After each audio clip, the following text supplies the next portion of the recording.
Les invités, c'était François Bayrou pour le Modem, Stanislas Guérini, La République En Marche, Marine Le Pen pour le Rassemblement National, Laurent Wauquiez, Les Républicains, Jean-Luc Mélenchon, La France Insoumise, Olivier Faure, le PS. Pourquoi pas Yannick Jadot des Verts, qui est pourtant crédité 10% dans les intentions de vote?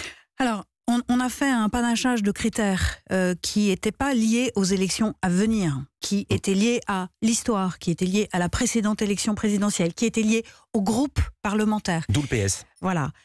Donc, il fallait faire des choix.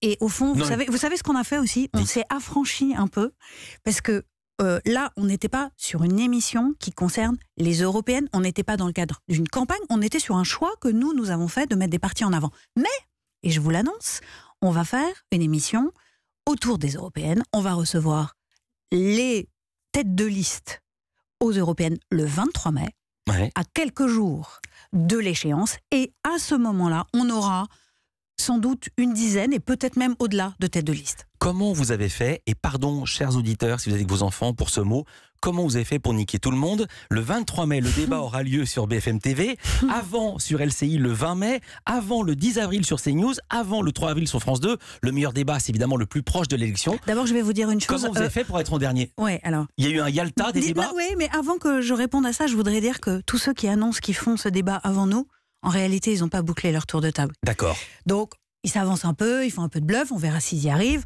En tout cas, nous, ça a été un peu notre sujet, il faut un petit peu d'estomac. Ouais. Parce qu'en effet, si tous les autres passent avant, ce qui n'est pas le cas pour l'instant, mais si ça devait arriver, il faut tenir jusqu'à la dernière minute. Et en même temps, vous savez comme moi qu'autour des européennes, la campagne, elle met parfois un peu de temps à démarrer. On a d'autres enjeux aussi dans ce pays en ce moment. Et du coup, le faire au plus près de l'élection, c'est donner un maximum d'informations aux téléspectateurs alors qu'il va voter.